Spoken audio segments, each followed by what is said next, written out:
Hi, so we're now on week 3, module 3 of Cultural Dimensions of Health, in which we will look at cultural ecologies of health and illness, as well as cultural theories of risk. Now, last week we looked at ethnomedical systems and their role in defining what is seen as an illness, what causes illness, and how it should be treated. And I haven't assigned chapter 6 for you as required reading, but if you were interested in particularly the healing aspect of ethnomedical systems, the different types of healers that we touched on in last week's module, you might like to read this chapter anyway for more examples and further discussion. And yes, that is Jimi Hendrix in the photo on the right, but you're going to have to look in chapter 6 in order to find out why he's pictured here. The people and cultures and the patterns of disease and illness that occur within cultural settings also interact with physical, biological, political, and socioeconomic environments. So moving on from the idea of an ethnomedical system, we're now going to look at ecological systems and how we can develop a model of culture that places it within an even wider ecological system that also encompasses things like our biology and our environment. That interaction can be thought of as an ecology because when any species interacts with an environment, that's what we mean by ecology. It's a concept that originally comes from biology, and it refers to a system of interactions between organisms and their environment. Ecology refers to the complex, interdependent relationships between organisms in the system. And the Venn diagram shown here, which was developed at the University of California, Berkeley, to depict an ecological framework in public health, depicts the intersection between biology, the environment, and behavior as the site in which we might be able to make health improvements. In this week's module, we'll be examining how culture and other social and political economic factors are related to these particular spheres of influence. And the article from the British Medical Journal that I've assigned you is short, but it makes a very good case for this kind of ecological model of public health that considers human culture and biology both as part of a holistic ecosystem. Let's think a little bit more about where the nexus between these factors in terms of culture, environment, and biology and experiences of health and disease come together. How does that actually happen? So over time, the ecology shapes characteristics of the culture. People's culture emerges in part in response to the particular needs of living in the environment that they live in. So cultures of people who live in the Arctic regions of the world are developed in ways that enable people to cope with cold and the particular light and restrictions on what can and can't grow well in that environment, whereas people who live in desert regions or rainforest regions will have developed cultural adaptations to their ecologies. And in turn, those cultural characteristics the characteristics of the environment will create constraints and boundaries for people within a culture also. And within specific ecologies, people and cultures adapt to the environments that they're faced with, sometimes in ways that work well. Wearing fur is a good adaptation to living in a cold, snowy environment. Other times, as we will start to touch on in some of the examples in this module, in ways that are more problematic. So what are we looking at here in this picture? This is an example of what's known as slash and burn or swidden agriculture, one of the most ancient agricultural techniques, and it's still practiced in many societies today. Slash and burn allows land to be cleared rapidly in order to farm it, and the ashes and charred remains of the previous growth can be dug into the soil to enrich the soil.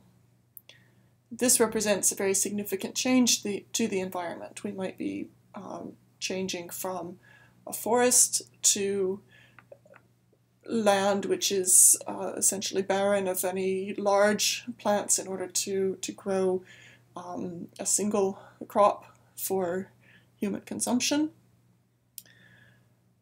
And it results in the ability to grow crops that will sustain a sedentary population, so people would no longer need to move from place to place following animals or the availability of plants that parts of plants that can be collected and gathered for eating. But it also contributes substantially to soil erosion and a reduction in biodiversity. And as people become settled in a single location in order to practice agriculture, there will be additional public health issues that might arise having to do with high concentration of people living in a single area, the need to dispose of human waste, and so on and so forth. So think about the implications, the health implications, both pro and con, of a change like burning down forest in order to clear land for planting subsistence crops. And why might a culture have developed slash and burn agriculture? What kinds of pressures or drivers might have enabled this practice to emerge in many different parts of the world? And why might this practice be continued through generations, even if it results in negative health consequences sometimes? In the ecological framework that we're going to be working with, we are looking closely at the factors that make certain people more vulnerable to illness and disease. So vulnerability is a key concept in this framework.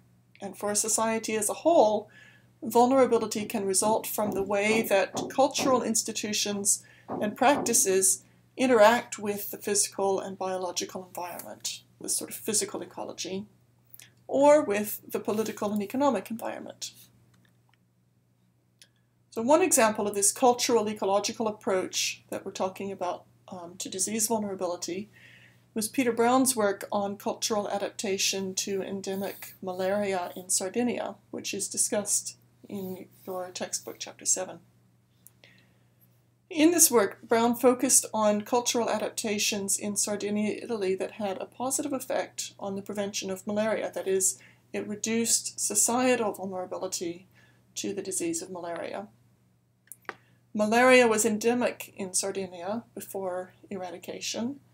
And in case you don't know or have forgotten, malaria is spread through the vector of a mosquito. So the mosquito doesn't itself cause malaria, but a mosquito can become infected with the malaria parasite.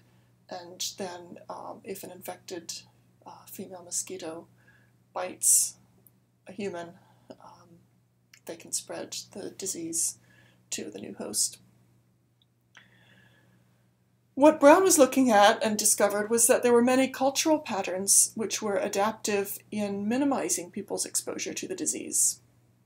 First of all, the settlement and pattern of movement. There were certain nomadic patterns that minimized or reduced exposure to the mosquitoes, and this included seasonal movements against the danger areas for mosquitoes.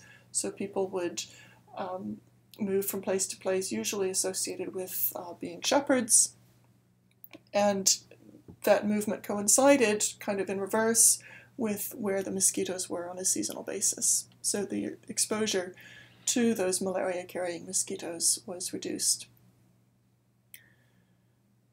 Elements of social structure also had an impact, and in particular there were limits on the degree to which females could move around, and this actually reduced their exposure to mosquitoes if they were largely staying indoors or avoiding the sorts of places that mosquitoes might be breeding. And there was class-related behavior also which limited exposure to the elite class, because the elites tended to stay in higher ground villages. These were considered the better living spaces, and because they had clean air. So they didn't go down into the fields, which had moister air and therefore more mosquitoes.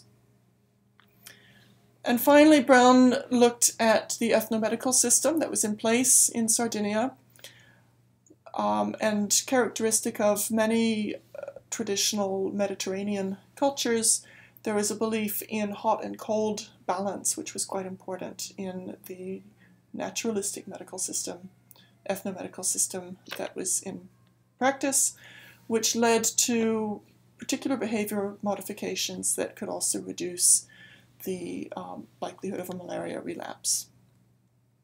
So we are finding aspects of culture which, while not necessarily developed in order to prevent the spread of malaria, had the result of not eradicating, but at least minimizing the impact of this endemic disease within that particular context. So within a society, vulnerability can result from the way that cultural beliefs and social configurations create a sort of what we might think of as social ecology. So even within a society, some groups will be more vulnerable than others, and this might have something to do with the social and cultural norms that are practiced in that society. We've already mentioned in the case of Sardinia that women's movement was more restricted than men's, and that may have created some differential impact between men and women in terms of the spread of malaria. We also talked about the elites versus the non-elites and where they were spending their time in relation to the mosquitoes. Another example is in northern Kenya, where girls were found to be almost 2.5 times as likely to have iron deficiency as boys. And a cultural factor that Shell Duncan and McDade identified that might help to explain this was that there were very strong gender roles that connected to the diet. Girls were thought to benefit the most from foods that were thought of as soft foods, which included things like rice, maize porridge, and tea. Not very protein-rich and certainly not very iron-rich foods. Whereas boys were thought to benefit from foods that were considered hard foods, such as meat, blood, and beans, all of which are far richer in iron than the sort of grain and tea-based diet that was advocated for girls. I mentioned that we can also find examples of cultural practices which, although based on a particular logic or social function that might make sense within the context in which they occur, could be considered maladaptive from a health point of view.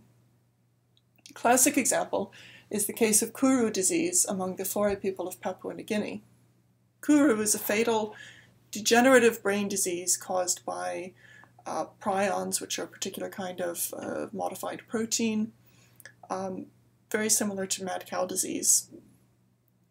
And until the 1950s, the Fore community ate the bodies of the recently deceased as a way to honor them, and viewed this practice as being a way to return their spirit to the tribe.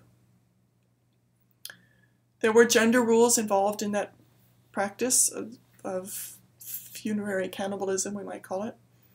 Men would eat the meaty, fleshy parts of the body. Women and children scooped out and ate the brain tissue. We might need a little bit of commentary perhaps on this practice. This is one of the examples that people often find especially difficult to come to terms with because we're talking about cannibalism. It didn't have the connotations within that society that we would think of it in our own culture. The cannibalism was not seen as eating people in a malicious way. It was really seen as a way of honoring the dead and incorporating what the deceased person had to offer back into the community. So there was a particular social function of this practice. However, it turned out that Kuru is caused by the transmission of these prions from the brain tissue that eventually would cause brain damage to anyone who ate that brain tissue. And this image shows the two doctors, Dr. Carlton Gajodezek and Vincent Zigas, who made this discovery with a child patient who had Kuru back in 1957. Now, the discovery in the 50s that the disease was transmitted by prions through the funeral cannibalism resulted in a ban on this practice, and once the practice was banned, the disease was actually eliminated. So here there's a clear interplay between a cultural practice and biological outcome.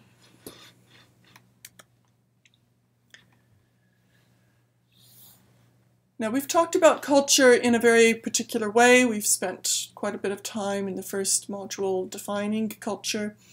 I want to expand out a little bit now from just thinking about culture in terms of shared beliefs and practices that are acquired, and to say that as a part of cultural ecology, we also need to think about the wider social context or the political and economic system in which societies might exist, because this can also play a role in the creation of vulnerability. The political economic system determines the means by which resources and goods are obtained. Money, social connections, family or clan connections, entrepreneurial activity. Which of these means do we have access to, or will we draw on more than others in terms of earning a living, obtaining the goods and materials that we need in order to sustain a livelihood? This will be determined in large part by the wider political and economic environment. And yet this will have an impact, a very strong impact sometimes, on cultural practices. The means by which access to healthcare is obtained, and differences in the quality of that care. So it's not just our ethno-medical system, it's also what the wider political will is, what the resource availability is for healthcare. Whether health is considered as a generalized social good, or is it like any other commodity that can be bought and sold? The means by which people can or cannot have a lifestyle that maximizes their health. It's all very well to advise people about what sort of diet is a healthy diet to eat, but if they don't have access, whether through physical proximity or through having enough money to purchase healthy foods, that education or cultural modification isn't going to be very successful. So broadly speaking, we're talking about, what are the options that people have, and what do these options require in order to enact? The degree to which people are exposed to stressors that might negatively impact on their health. These can be emotional strains, they can be stressors in terms of work, environmental stressors, pollution, mental illness, and the relationship between such exposure and access to goods, resources, and so on, which might mitigate against or help people to cope with those stressors. So groups that have more or less access to the goods, resources, and means to live well will tend to have better health, and this is creating a direct relationship between the political and economic environment then and the vulnerability of a population. And we can ask, why are there differences in access to those goods and resources? The type of work and the conditions of work that may or may not be available within a society, and the degree to which different groups of people might be exposed to hazards and stressors from these types of work, or when work is not available, will also be a part of that ecology that we need to take into account.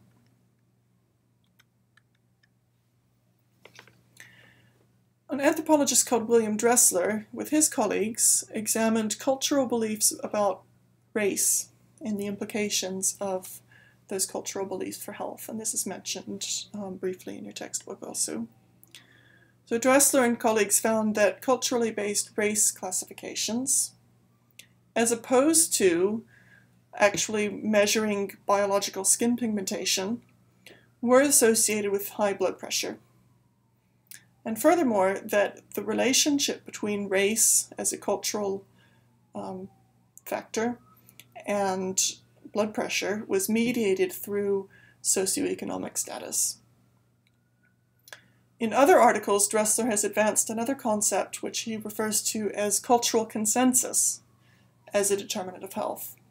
Basically, cultural consensus reflects the extent to which an individual person assimilates to the values and lifestyle of his or her culture. And that variable has been found also to be a very powerful predictor of many health outcomes, including blood pressure, but also depression and blood biomarkers for stress. I mentioned the Dressler articles in particular because Bill Dressler is going to be visiting Samford next month and talking about this research in our School of Public Health seminar.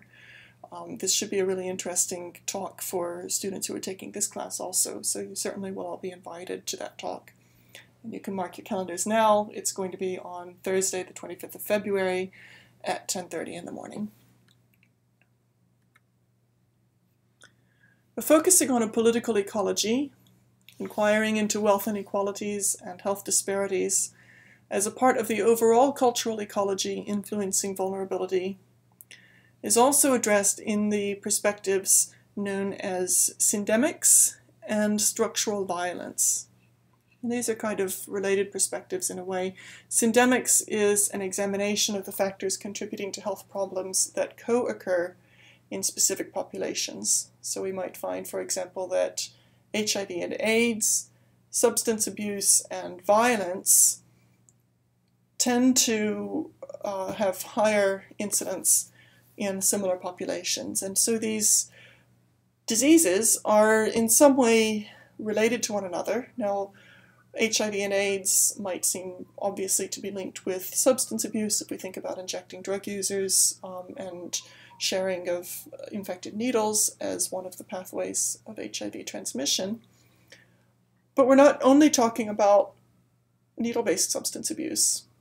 All sorts of forms of substance abuse co-occur in similar high concentrations among populations with high rates of HIV and AIDS, as well as high rates of violence. So what are the factors that might be behind all of these diseases that might affect the same populations in similar ways? The chapter from Meryl Singer's book, Syndemics, which I've given you on Moodle, will give you some more insight into what this approach is all about. And there's also an article collection curated by Alata and Zhu, which is also linked to from the Module 3 page in Moodle, which provides a number of examples of recent research taking this approach. So for instance, Mask and colleagues in 2015, just last year, looked at the interactions between culture, leprosy, which you remember we talked about last week, tuberculosis infection, and people's help-seeking preferences in Maharashtra, India. So that might be an interesting one for you to have a look at. Structural violence is the idea that when structural inequities create marginalization and impose harmful constraints on the lives of some people unequally, this can be viewed actually as a kind of violence. So the quote shown on the slide here from Mahatma Gandhi kind of illustrates this point of view that poverty is the worst form of violence. Nancy Shepherd-Hughes and Paul Farmer are two researchers who've developed this argument using extensive research in countries that have high levels of structural inequality. They're both very engaging authors to read about. Paul Farmer is a physician and an anthropologist who's done a lot of work in Haiti as well as in the United States and has set up a nonprofit NGO called Partners in Health. A really interesting person to watch and look out for his books. We can also look at globalism as an ecology affecting health. So sometimes we think of ecology in quite local terms. What are the particular microenvironments and the local climate features and cultural features that one might encounter. But nowadays, with the increased mobility of people, goods, and ideas around the world, we see increasing complexity in terms of ensuring things like workplace health and safety across globalized operations. Environmental responsibility, where facilities and production are segmented and located in different countries under different regulations and conditions. Reduced control in any one location concerning the labor conditions and the availability of work. Also, the increasing juxtaposition of indigenous health systems and ethnomedical systems with biomedical health practices. And much more rapid routes of transmission for infectious diseases around the globe, as well as communication and dissemination. With high-speed airplanes, a germ can very easily get from one side of the world to the opposite side within a day.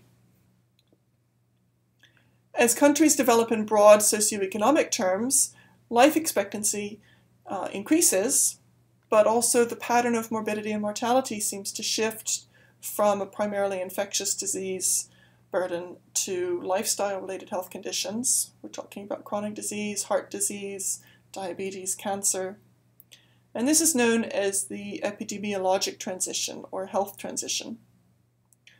In order to understand this transition, we need to look at the cultural shifts in things like diet and other lifestyle factors, work, impacts on the environment, as well as views about health and healing when people come into contact with infectious agents and other ethnomedical systems.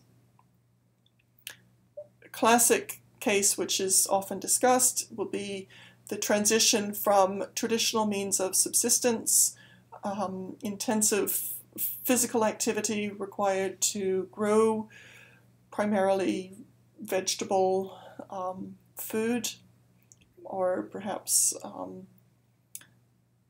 an animal-based diet, which will tend to be quite a lot of lean meat. And then we have an increasing availability of different kinds of work, which may be less physically active, and different kinds of diet, such as the high sugary drinks, like in the Coke bottle that's shown in this picture here. And that transition might account for this, so a cultural change accompanying globalization that might account for the epidemiologic transition from high burden of infectious disease to higher burden of lifestyle-related chronic health conditions.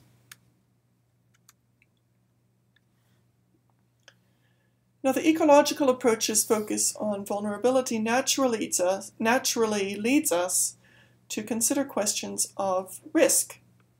You might recall from your epidemiology and your environmental health courses that risk is defined as a probability of some event occurring, and it's a function of hazard and people's exposure to that hazard.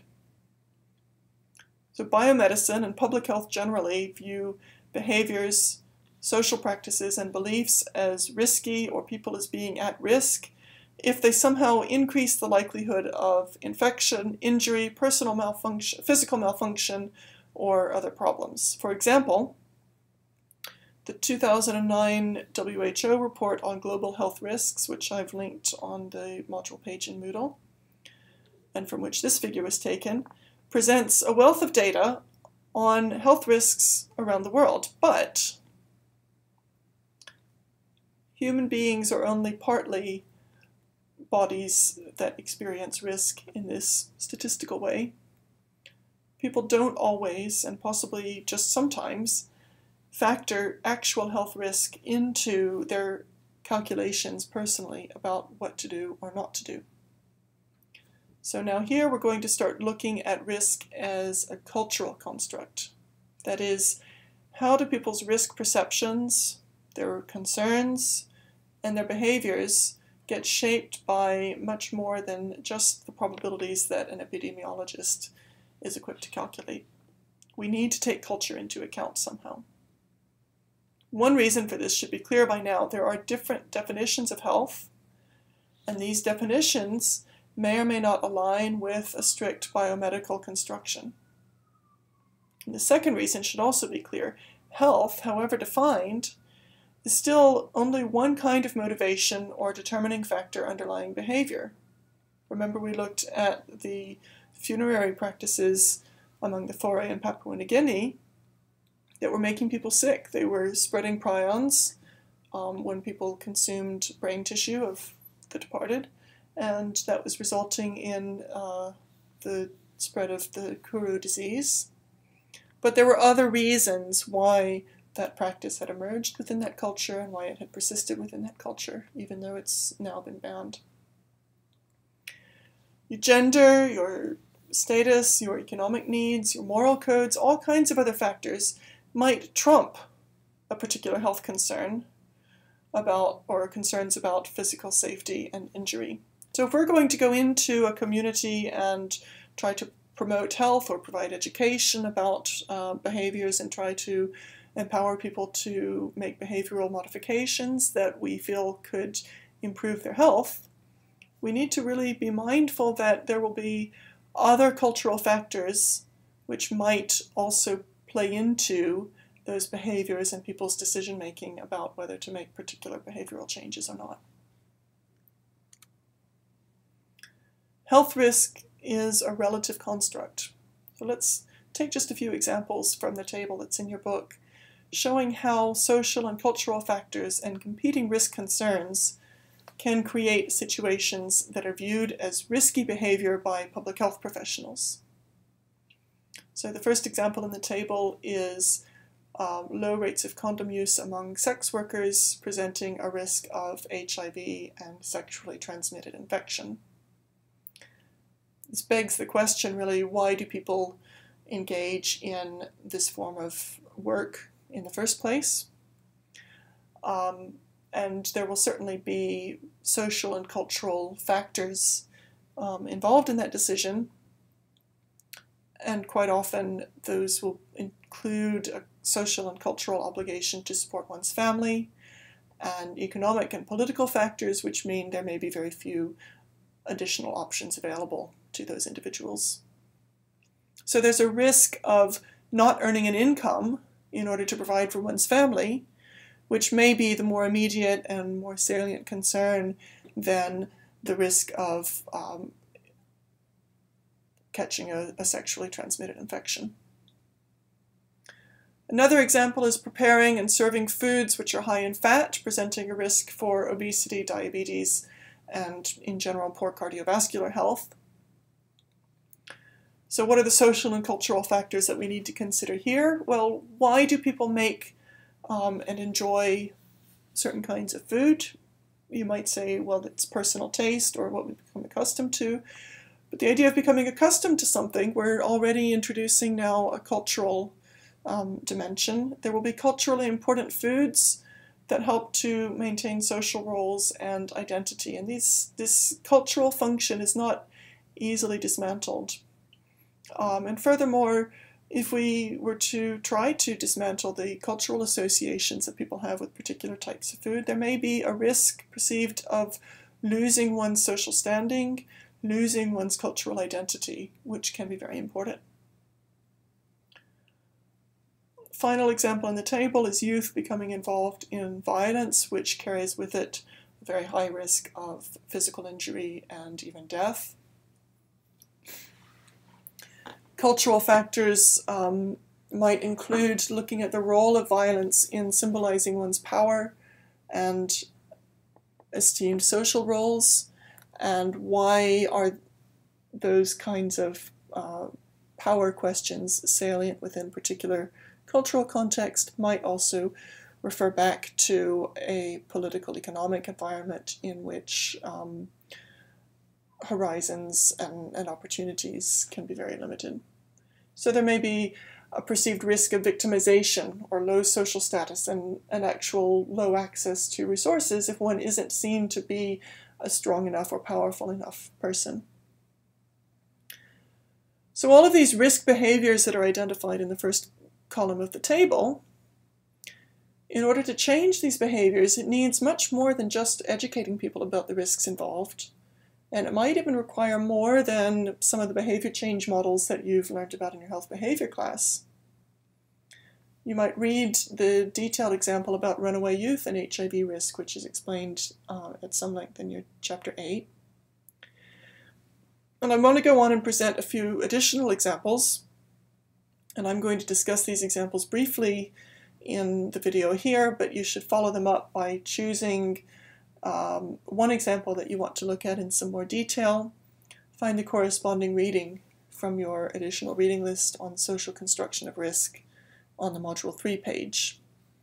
And the third learning activity for this week is going to ask you to prepare a brief presentation for public health practitioners that explains what they would need to understand about how social and cultural risk factors have influenced this particular public health issue. So the first such example I want to describe is found in the persistent debates and anxieties that a lot of people express about the safety of vaccines. My article on the debates in the United Kingdom about the measles, mumps, and rubella, or MMR vaccine, and its alleged link with autism, focused on contested notions of risk. So in addition to the risks of infectious disease and on the one hand and the reputed risk of autism on the other hand, parents were balancing other risk concerns, both biological and social, in making their decisions about whether or not to allow their children to be vaccinated. So these decisions were being made on behalf of children who were too young and therefore unable to choose for themselves. And in the midst of contradictory information and a lot of uncertainty, people were receiving all sorts of messages from other parents, from the media, as well as from their doctors and health practitioners. These decisions came to symbolize what it means to be a good parent. So there was a risk of being perceived as, or even perceiving yourself, as a bad parent. And in order to cope with uncertainty, parents sought explanations for why some children might seem to be more vulnerable to adverse outcomes than others.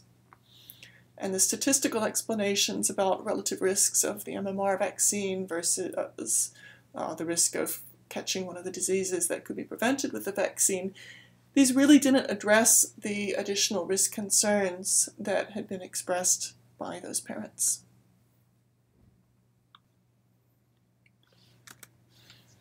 The next example that I want us to look at is from the Hampshire et al. Paper, and this one addresses household decision-making, especially about resource allocation, particularly food allocation, in the aftermath of a food crisis in rural Niger.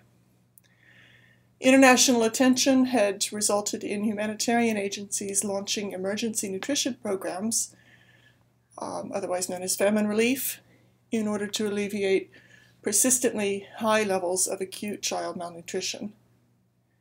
This study came about when aid workers observed marked differences in child growth and health status, even within the same household, despite the caregivers' ethos of treating children equally. However, egalitarian input doesn't always result in equal outcomes. Vulnerable children, in this context, need additional input, additional attention, making sure that they are gaining the supplemental food, and so on and so forth.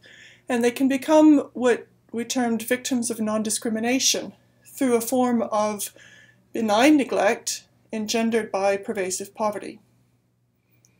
The ethos and the practices of equal investment in children are rooted in a need to balance the perceived risks to children with risks to the preservation of long-term livelihoods. This is a country in which, at the time of the study, 25% of children died before they reached the age of 5, which is very, very sad. On the other hand, it might make sense in this context if you have a child who is at, or appears to be, particularly vulnerable and an even greater risk of dying, in which so many children are dying that it might appear not to make sense to invest additional extra resources in a child who might die anyway. So in this article we discuss the mismatch of views between external interventions which focus on saving individual children's lives and local priorities aimed at spreading risk. And I should add that this is not about people not caring if their child dies. This is really a situation of extreme poverty, extremely limited resources, and how those resources can be allocated in a way which might seem to maximize the benefit and the likelihood that those resources can be well used. This mismatch is rooted in the different ways in which humanitarian agencies and local communities weigh up risks and vulnerabilities in matters of child health. So the cultural notions of risk, as well as some of the socio-cultural influences on how food is distributed, how children and women and men consume food in different settings, all plays into these ideas about child vulnerability and actual child vulnerability in terms of the acute malnutrition.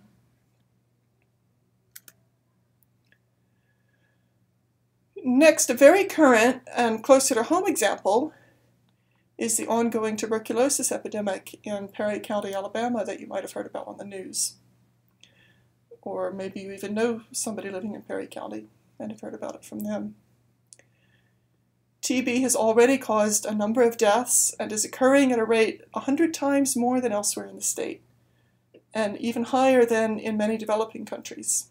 Though as more people are getting tested, we still don't actually know the full extent of infection. As explained in the New York Times article that I've put on the additional readings list on the Module 3 Moodle page, payments are now being offered to the local population to get tested, to return to get their test results, and then to get an X-ray and complete a course of treatment if that's deemed necessary. These financial incentives, together with growing concern about the disease, have created high demand for information and testing. Yet, as the New York Times article points out, there are also sociocultural factors, including a reluctance to seek medical care, which have been blamed for the outbreak. The long history of systematic mistreatment of African Americans in rural Alabama, including by the medical establishment. You might think of the Tuskegee syphilis study as perhaps the most famous or notorious example of that. These might even be seen as examples of historical trauma, which we talked about last week. So you should read the New York Times article and read with that, in conjunction with that article, the study by Royce and colleagues on tuberculosis knowledge, awareness, and stigma, which, although not based in Perry County, examines some of the cultural issues that might be at play among African Americans in the South when it comes to the treatment and diagnosis of tuberculosis. And the final example I want to talk about today comes from the chapter in Seth Holmes's book, Fresh Fruit, Broken Bodies, which looks at the everyday lives of Mexican migrants. And he follows them between their homes in Mexico and the Oregon farms where they spend their summers working.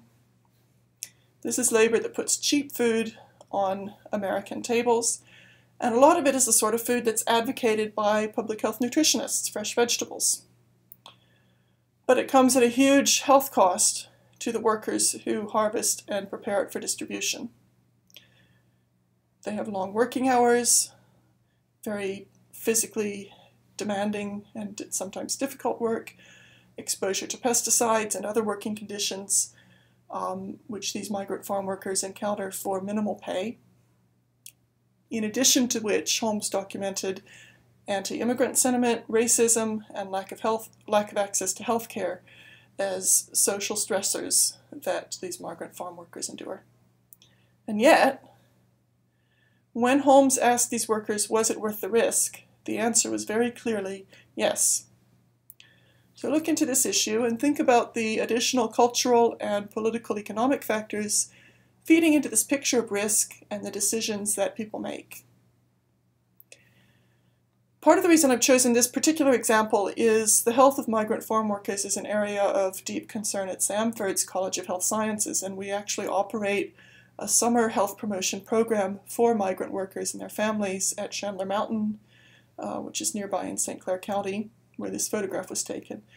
If that's something that you think you might be interested in taking part in this summer, let me know as soon as you can, and we can discuss some of the work that's going to be going on this summer. It might provide an excellent opportunity for your practical placement or your capstone project. By now, we've developed a really good foundation in thinking about culture and its relationship to health, understanding ethnomedical systems and ecological models of disease vulnerability allows us to theorize the ways that culture influences health and vice versa. We've looked at some examples. But I know for many of you taking this class, you'll be especially interested in examples of particular cultures and their impacts on health and healthcare. So next week, we're going to turn our attention to the methodological approach known as ethnography, which will allow you to gain insight into a culture or subculture. And for your final assignment in the course, you're actually going to be carrying out a small piece of ethnographic investigation yourselves. In the meantime, don't forget that your first reflective journal installment is due on February 1st, and I'm really looking forward to reading those reflective journals and learning about your responses to what you've been working on in the class so far.